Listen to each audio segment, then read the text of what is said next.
ब्रादरान मिल्लत इस्लामी अस्सलामु अलैकुम व रहमतुल्लाहि व बरकातुहू।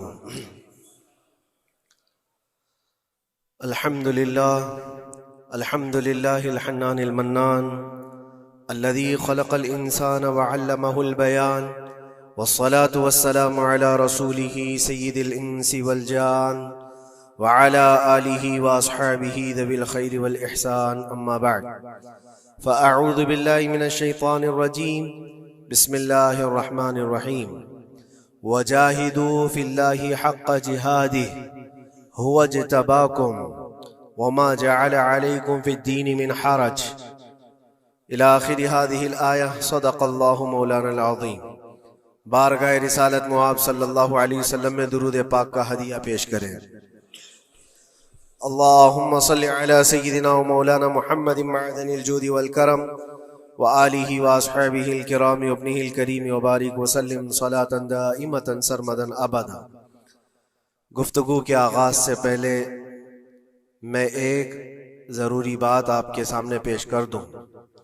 मस्जिदें अल्लाह की इबादत के लिए होती, यहाँ पर ताज़ीम के लिए खड़े होना जिस वक्त मैं आ रहा हूँ ये मैं बिल्कुल मुनासिब नहीं समझता। अपनी अपनी जगहों पर बैठे रहें, खड़े होना, बल्कि अल्लाह के नबी सल्लल्लाहु अलैहि वसल्लम ने इरशाद फरमाया, जो बंदा ये तमन्ना रखता है कि लोग उसके लिए खड़े हों, अल्लाह उसको दुनिया में और आखिरत में जलील फरमाएगा। हमें यह हरगिज़ तमन्ना नहीं होनी चाहिए कि हमारे लिए लोग खड़े हों, और अल्लाह की इबादत के लिए आए हैं और हमारा सर यहाँ पर सिर्फ अल्लाह की बारगाह में झुकना है। और यहाँ पर अल्लाहु अकबर जब कहा जाता है, अल्लाह सबसे बड़ा है, फिर किसी की तरफ तवज्जो ना हो। बाहर ताज़ीम व तकरीम, इज्जत व वक़ार सब अपनी जगह पर, यह अल्लाह का घर है और खालिस अल्लाह की इबादत। बहरहाल दुरूद पाक पढ़ लें। अल्लाहुम्मा सल्लि अला सय्यिदिना मुहम्मदिन मअदनिल जूदि वल करम व आलिहि व अस्हाबिहिल किराम व इब्निहिल करीम व बारिक व सल्लिम सलातन दाइमतन सरमदन अबदा। अल्लाह तबारक व तआला ने कुरान पाक में इरशाद फरमाया कि अल्लाह की तरफ बढ़ने के लिए तुम रास्ता तलाश करो और मेहनत करो। और अल्लाह ने इंसान को दोनों ताकतें दी हैं, खैर की भी और शर की भी, अच्छाई की और बुराई की, दोनों की ताकतें उसके अंदर हैं। खैर वाला जो मादा है उसको अच्छाइयों की तरफ ले जाता है और शर वाला मादा उसको बुराइयों की तरफ ले जाता है। जब ये दोनों चीजें इंसान के अंदर मौजूद हैं तो इंसान कभी नेकियों में गालिब आ जाता है और कभी बुराइयों में गालिब आ जाता है। ये शुरू से मामला चला आ रहा है और इन्हीं मामलात को लेकर अंबिया इकराम अलैहिमुस्सलाम बंदों की हिदायत के लिए आते रहे। अल्लाह तबारक व तआला ने बंदों को यूं ही नहीं छोड़ दिया, बल्कि अपने पैगंबरों को भेजा और खैर और शर के दरमियान तमीज सिखाने के लिए अंबिया आते थे, यही बताने के लिए कि तुम जिस रास्ते पर चल रहे हो, अगर ये गलत है तो गलत और सही है तो सही। और आखिरी नबी हमारे आका मोहम्मद सल्लल्लाहु तआला अलैहि वसल्लम के बाद फिर ये काम उम्मत के उलमा औलिया अंजाम देते रहे। आज जो जरूरी बात मैं अर्ज करना चाहता हूं वो ये है कि इस्लाम का जो निजाम है खैर को फैलाने के लिए है और शर को दबाने के लिए है। इस्लाम पूरी ताकत इस पर लगाता है कि खैर का नशर हो, उसकी तबलीग हो और बुराइयों से लोग बचें। और आपको पता है अल्लाह ताला ने हमारा लक़ब कुरान में क्या बयान फरमाया, कुंतुम खैर उम्मतिन, तुम खैर उम्मत हो, यानी बेहतरीन उम्मत हो। उखरिजत लिन्नास, लोगों में अल्लाह ने तुमको सबसे बेहतरीन उम्मत बनाया। लेकिन वजह क्या है, किस वजह से तुम्हें खैर उम्मत कहा गया? आगे खुद अल्लाह ताला कुरान में फरमाता है, कुंतुम खैर उम्मतिन उखरिजत लिन्नास तअमुरून बिल मारूफ व तनहौना अनिल मुनकर, तुम लोगों को अच्छाई का हुक्म देते हो और बुराइयों से रोकते हो। यह हमारा खासा है, यह हमारी स्पेशलिटी है। अच्छाइयों की तालीम देना, उसकी तरगीब देना, उसकी तबलीग करना, उसको फैलाना, ये इस्लाम का निजाम है। और बुराइयों से रोकना, ये इस्लाम का निजाम है। और खैर उम्मत होने के सबब आपको ये काम करना ही होगा। लोग अगर ये सोचते हैं कि ये सिर्फ मौलाना लोगों का काम है या मुबल्लिग का काम है, माइक मिलेगा तो ही तबलीग करेगा, नहीं। हर मुसलमान की जिम्मेदारी है कि वो खैर को अपनी ताकत के मुताबिक लोगों में फैलाए, और बुराई देखे तो उसको रोके। और बुराई देख करके खामोश रहने वाले का वही अंजाम है जो बुराई करने वाले का अंजाम। एक हदीस में मिलता है, जिब्राइल अलैहिस्सलाम एक बस्ती पर अजाब नाजिल कर चुके थे अल्लाह के हुक्म से। वो बस्ती गुनहगार थी बहुत, लेकिन उसमें एक नेक बंदा था, बहुत परहेजगार था, कभी गुनाह नहीं किया था उसने। उन्होंने अल्लाह की बारगाह में पूछा जिब्राइल ने कि मौला, इस बस्ती में एक नेक बंदा भी है, इसका क्या किया जाए? अल्लाह तबारक व तआला का हुक्म जलाल था कि उसको भी उसी में तबाह कर दो, अजाब में उसको भी गिरफ्तार कर दो। अजाब उस पर भी आया। जिब्राइल अलैहिस्सलाम काफी दिनों के बाद फिर रब ताला की बारगाह में पूछते हैं कि उसका क्या कसूर था? वो तो तेरा इबादत गुजार बंदा था, नेकोकार था, गुनहगारों पर अजाब आया, लेकिन इस पर क्यों आया?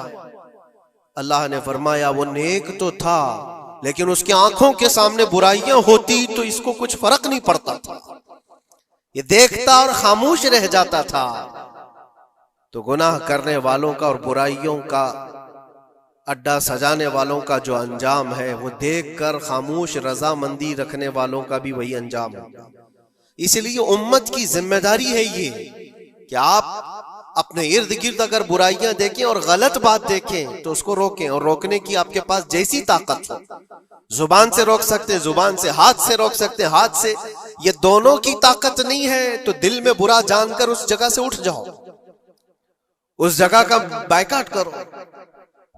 ये तो कम से कम कर ही सकता है इंसान। हो सकता है आज के दौर में हाथ का इस्तेमाल तुम्हारे लिए बहुत मुसीबत बन जाए, तुम्हारा उसके ऊपर हुक्म नहीं चलता हो, जुबान का इस्तेमाल नहीं कर सकते हो, मजबूर हो, तो इसमें क्या मजबूरी है कि अपने दिल से बुरा जान करके उठो। और ये भी नहीं करता तो समझ लो कि ईमान का आखिरी हिस्सा भी उसके दिल से चला गया। ईमान जिसके पास थोड़ा सा भी बाकी है, वो बुराइयों को देख करके वो बरंगेख्ता होगा, उसकी तबीयत बुराइयों को देख करके मानने को कभी तैयार नहीं होगी। इसलिए खैर उम्मत का जो स्टेटस है उसको मेंटेन करना जरूरी है।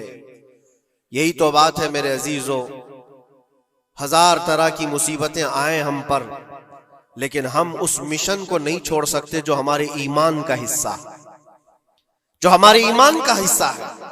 हमें जो बुराई नजर आएगी उस पर बोलना हम पर वाजिब है, और उस पर भी खामोश और मसलहत की और हिकमत की बात करके उसके बहाने से गोशा नशीन हो जाना, ये उम्मत की जिम्मेदारी नहीं है। ये तो रास्ता तलाश करने और बहाने की बनाने की एक सोच है। बाकी हर आलिम दीन हो, हर मोमिन हो, बुराई को देखे तो उसका इजहार करे और लोगों को रोकने की कोशिश करे। एक बात और मैं बताऊं, मुआशरे में कुछ सूदखोर हैं, कुछ शराबी हैं, और उनके मुतालिक ऐसा है कि वो अच्छा असर और रसूख रखते हैं। हमारे इलाके में एक मर्तबा ऐसा हुआ था कि मुझे एक जगह तकरीर के लिए बुलाया गया और कहा गया पहले ही से कि यहाँ पर सूद का कारोबार ज्यादा चलता है, आप इस पर बराए करम कुछ न बोलें, क्योंकि हमारे मोहल्ले के बड़े बड़े जिम्मेदार लोग जो हैं वो सब इस कारोबार में मसरूफ हैं। आप सूद पर कुछ न बोलें, बाकी आपकी हर तकरीर सुनने को तैयार है। मैंने उस दिन कसम खा ली, पूरा 1 घंटा सूद पर ही मैंने बयान किया। नहीं बुलाना इसके बाद ना बुलाओ, लेकिन हम समझौता इस बात पर नहीं करते कि तुम्हारी तबीयत देख करके बात करें, हम रसूलुल्लाह की शरीयत देख कर बात करें। एक आलिम दीन का यह हक है कि वो बुराई को देखे तो उसका इजहार करके मना करे। मुखालिफत होगी, हमें पता है, बुराइयां करने वाले करेंगे, लेकिन यहां पर एक बात मुझे याद आती है, इस बज़्म में मकसूद है इस्लाह मफासिद। नश्तर जो लगाता है वो दुश्मन नहीं होता।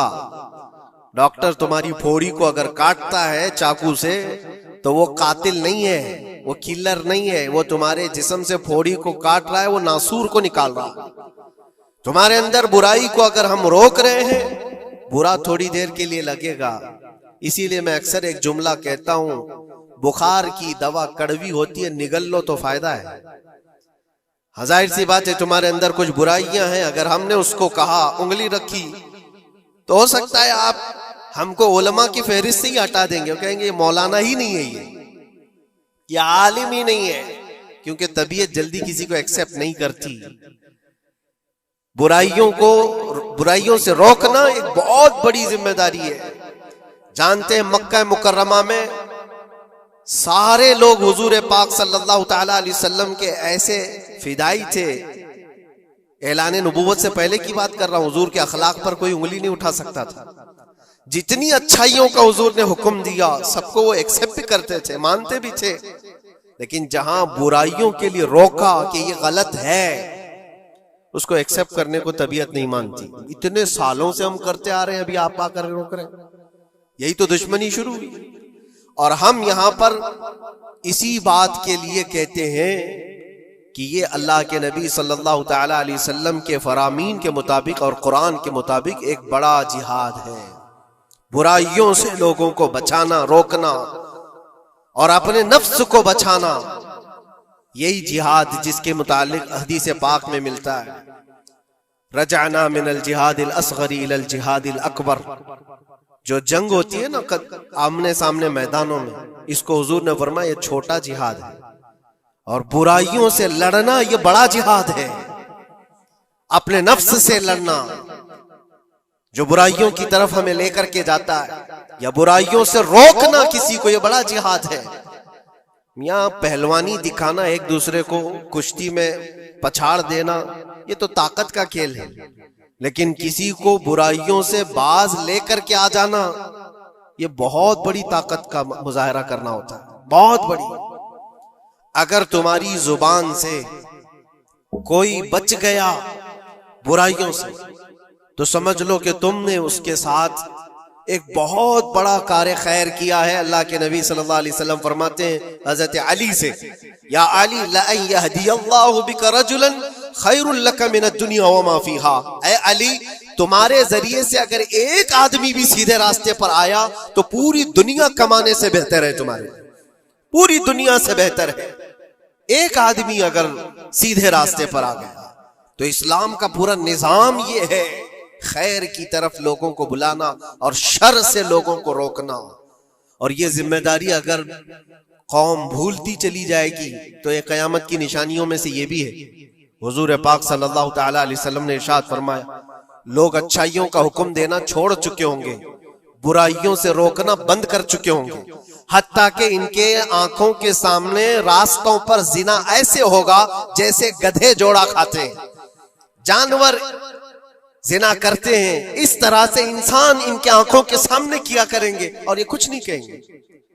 ये तबीयत आती जाएगी तो ये कयामत की निशानियों में से। आज यही हालात तो है। लोग ये कहते हैं कि उनका मसला उनके साथ, हम क्या कहें उनके लिए। नहीं मेरे अजीज, मैं जो बात कह रहा था वो बीच में रुक गई। मुआशरे में कभी सूदखोर होते, शराबी होते, बहुत सारे हैं, और गलत कामों में वो मुलविस हैं। क्या चीज है उनको तौबा करने पर, वो वापस आने पर मजबूर नहीं कर रही है? कौन सी चीज है जो उनको उनके गुनाह पर बढ़ावा दे रही है? क्या चीज है? कभी आपने सोचा? वो चीज यही है हम सब की। मुआशरे में अगर वो गलत था तो हमने उसके साथ दोस्ती वैसी ही बनाई रखी जैसे पहले थी। उसको एहसास होने ही नहीं दिया कि तूने गलत किया है या गलत कर रहा है। उसका मिलना जुलना उठना बैठना सब अच्छे लोगों के साथ वैसे ही चल रहा है। इमाम साहब भी मिल रहे हैं, उसको सारा रिस्पेक्ट वैसे ही मिल रहा है, तो वो यही समझता है मैं जो कुछ कर रहा हूं अच्छा कर रहा हूं। और अगर कौम की तमाम जिम्मेदार लोगों ने एक बात ये तय किया कि तू ये गलत कामों में है, हम आज से तेरे साथ कोई ताल्लुक नहीं रखेंगे, कभी तेरे साथ किसी दावत में ना आएंगे ना बुलाएंगे। इससे होता क्या है लोगों को ऐसा लगता है कि हम बाइकआउट का कोई मिशन चला रहे, नहीं, इससे उसको एहसास होता है कि मैं मजलिस में बैठने के लायक नहीं हूं, मैं तौबा कर लूं ताकि बैठने के लायक बन सकूं, इन बुराइयों से बाज आ जाऊं। और तुम्हारे मिलन जुलन की वजह से ये सारे आज लोग पहले छुप करके करते थे, आज ओपनली ये सारे काम करने लगे। लोग जो है पहले डरते थे कि कौम में लोगों को पता चल जाए मेरा धंधा क्या है तो पता नहीं मेरे साथ लोग कैसा सुलूक करेंगे। आज वो निडर है, शेर है, कुछ नहीं होता। आज लोग जिसके पास पैसा ज्यादा है उसकी इज्जत करते हैं, उसके साथ सांठ गांठ वैसी ही होती है, सब अच्छे लोग भी उसके यहाँ आते हैं जाते हैं, सब होता है। अजीजा ने गिरामी वकार, बुराइयों से रोकने का निजाम जो हमारा खत्म होता जा रहा है, ये कयामत की बड़ी निशानियों में से। आज आपकी और हमारी जिम्मेदारी इतनी तो है कि उन महफिलों से अपने आप को दूर कर लो जहां ये सारे काम हो रहे हैं। गलत जो भी है उसको तुम्हारा दिमाग खुद ही पहचानता है गलत क्या है। अल्लाह ताला ने इतनी हिदायत हर बंदे को अता की, हर बंदे को। अल्लाह ने कुरान में फरमाया, अलम नजअल लहू ऐनैन व लिसानन व शफतैन व हदैनाहुन नजदैन, हमने दो चीजें ऐसी नहीं दी हैं तुम्हें जो खैर और शर को पहचानती हैं। हर इंसान, आपको किसी ने बताया नहीं कि आग गर्म होती है, बचपन से बताया नहीं जाता है। इंसान अपनी खुद तजुर्बात से या देख देख करके समझता है, वो आग में हाथ डालता नहीं है। क्या उसकी कोई ट्रेनिंग दी गई है बचपन से कि आग में हाथ डालना नहीं चाहिए? तुम्हारी तबीयत ने खुद ही फैसला किया है कि ये जलाती है चीज, ये गर्म है, ये नुकसानदेह है। तो ये हिदायत अल्लाह ने हर बंदे को अता की है। क्या आपने अपने बच्चों को या आपको किसी ने बचपन से सिखाया है कि जो गंदगी है, जो गलाजत है, पखाना हो, गोबर हो, ये नहीं खाया जाता? ये चीजें सिखाई नहीं जाती। इंसान की तबीयत में है कि उसको एक्सेप्ट नहीं करती तबीयत, दिमाग खुद ही कहता है ये गंदी है, ये बुरी है। तो इतनी हिदायत तो अल्लाह की तरफ से है खैर और शर को पहचानने की। और कुछ ऐसी बारीकियां हैं जिसको उलमा बयान करते हैं, ये बुरा है और ये अच्छा है। अजीजा ने गिरामी वकार, आज उम्मत की ये बहुत बड़ी जिम्मेदारी है जिसको फरामोश किया जा रहा है। इस जिम्मेदारी को ऐसा नहीं है कि सिर्फ उलमा निभाएंगे, अवामुन नास को भी इस जिम्मेदारी पर आना चाहिए। आवाज हर बुराई के खिलाफ उठाओ, और यहां तक कि इस पर अगर तुम्हारी मौत भी आती है तो वो शहादत की मौत है, वो शहादत की मौत है। बुराइयों से रोकते हुए अगर कोई कत्ल हो गया या अगर कोई दुनिया से इंतकाल कर गया तो उसकी मौत को शहादत की मौत करार दिया गया है। यहां तक कि एक हदीस में यह भी मिलता है कि कोई बंदा हुजूर पाक सल्लल्लाहु तआला अलैहि वसल्लम के बताए हुए तालीमात को लोगों तक पहुंचाने का सफर कर रहा था, लोगों को अच्छाइयों का हुक्म देने का सफर कर रहा था, बुराइयों से रोकने का सफर कर रहा था। इस दौरान उसका इंतकाल हो गया तो हुजूर फरमाते हैं उसका दर्जा नबियों और शहीदों के बीच में होगा कयामत के दिन। उसको दरमियानी हिस्से में रखा जाएगा नबियों और शहीदों के बीच में, क्योंकि एक बहुत बड़ी जिम्मेदारी उठाकर चल रहा है, बहुत बड़ी जिम्मेदारी। अब ये जरूरी नहीं आज मुझे ये माइक मिला या कोई बहुत बड़ा प्लेटफॉर्म मिला जो मुझे लोग सुन रहे हैं, हमारी जिम्मेदारी बड़ी है। आपको आपके घर के बच्चे सुन रहे हैं, आप किसी जगह पर मैनेजर हैं तो आपके मातहत रहने वाले जो काम करने वाले हैं वो आपको सुन रहे हैं। कुल्लुकुम मसऊलुन अन रिअयतिही, ये हदीस पाक में, तुम में से हर कोई जिम्मेदार है अपने मातहत रहने वालों का, तो उनको रोकना तुम्हारी जिम्मेदारी है। अगर पूरी दुनिया को नहीं रोक सकते, पूरे मोहल्ले को नहीं रोक सकते, अपने मातहत रहने वालों को तो रोक सकते हो। अपनी औलाद को, अपने आसपास वालों को जो तुम्हारी बात एक्सेप्ट कर सकते हैं उनको तो रोको, उनको बुराइयों से रोकना ही तुम्हारी जिम्मेदारी है। मुआशरे का निजाम जो आज डिसबैलेंस है उसकी एक बड़ी वजह यह है कि हमने इस जिम्मेदारी को छोड़ दिया है। होता क्या है मैं आपको बताऊं, कुछ घरों से हमें ये शिकायत मिली, बच्चे ऐसे हो गए वैसे हो गए, माँ को उल्टा कह रहे हैं, बाप को गालियां दे रहे हैं, आज ये अपनी मर्जी की चला रहे हैं, फला है वो है। कब तुम्हें ये होश आ रहा है? जब वो 20-25 साल के हो गए, 20-25 साल से तुम सिर्फ और सिर्फ उनको वॉच करते रहे, देखते रहे, और जब बिगाड़ आ गई तब आपको ख्याल आया कि ये बिगड़े हुए हैं। ऐसा है मेरे अजीजों, आपने अपनी जिम्मेदारी का एहसास करना है उस वक्त से जब बच्चा होश के आंख खोल रहा है, और हर जमाने में उसके साथ आप अच्छाई का हुक्म देना और बुराई से रोकना, ये इंतजाम करते रहो। ये मत सोचो मेरा बच्चा बहुत अच्छा है, कभी आंख उठा करके नहीं देखता किसी, तो अच्छा है, लेकिन उसको अच्छे को भी नसीहत की जरूरत है। इंसान की तबीयत है। मैं आपको बताऊं, इस कायनात में सबसे अच्छे लोग कौन थे? सबसे अच्छे वो रसूलुल्लाह के सहाबा, उनसे अच्छे कोई है? और ये मिलता है, बुजुर्गों ने फरमाया क़यामत तक जो सबसे अच्छे पैदा होने वाले थे, अल्लाह ने उनको चुन करके रसूलुल्लाह का सहाबी बनाया। सबसे अच्छे लोग थे वो, सबसे अच्छे। लेकिन उन सबसे अच्छे लोगों को भी रसूल पाक सल्लल्लाहु अलैहि वसल्लम 8 दिन से ज्यादा गैप नहीं देते थे, उनको नसीहत करते रहते थे। जो दुनिया के सबसे अच्छे लोग हैं उनको नसीहत की जरूरत है, तो इस बिगड़े हुए दौर में हम सबको कितनी जरूरत है। वो सिर्फ आपको नहीं, मुझे भी जरूरत है।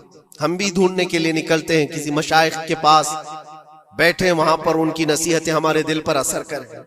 अज़ीज़ान गिरामी वक़ार, इस जिम्मेदारी से आप कभी अपने आप को सुबुकदोश मत करना। 8 दिन के लिए भी नहीं, अपने मातहत जो है कोई ना कोई चीजें उनको अच्छाइयों का हुक्म देते रहे। इसका असर ये होगा कि अल्लाह की बारगाह में कल आपकी पकड़ नहीं होगी, आपने अपनी जिम्मेदारी पूरी की। वरना क़यामत के दिन ये तुम्हारे नीचे रहने वाले खुद तुम्हारे खिलाफ मुकदमा करेंगे। यहाँ तक कि एक रिवायत में ये भी मिलता है कि एक बंदा अल्लाह की बारगाह में ये मुकदमा कर दिया था कि मेरा पड़ोसी जो आज जन्नत जा रहा है, ऐ अल्लाह उसको तू जन्नत भेज रहा है, मेरे पड़ोस में रहता था, उसकी नमाजें पूरी हैं। फरिश्तों के जरिए से कहा जाता है हाँ उसकी नमाजें पूरी हैं, हिसाब में मुकम्मल है। तो ये मुकदमा इस बात पर करता है कि अल्लाह उसको रोक दे, इतनी दिन वो नमाज पढ़ता था, एक दिन मुझे बुलाता नहीं था, खुद अपनी नमाजें तो पूरी कर लिया लेकिन मुझे एक दिन नहीं बुलाया, मैं आज जहन्नम में जा रहा हूं। तो उसे रोक करके पूछा जाएगा क्या तेरी ये जिम्मेदारी नहीं थी कि तेरा पड़ोसी था, तेरी इज्जत करता था, तेरे मातहत था, तो एक दिन भी तूने खैर की तरफ उसको नहीं बुलाया? ये जिम्मेदारी आप सोचो, हम सब की ये जिम्मेदारी है अपने मातहत रहने वालों के लिए। अल्लाह तबारक व तआला हमारे इस निजाम को जो सहाबा इकराम रिदवानुल्लाहि तआला अलैहिम अजमईन ने कायम फरमाया था हुजूर पाक की तालीमात से, वापस फिर से वो जिंदा हो जाए। अजीज़ान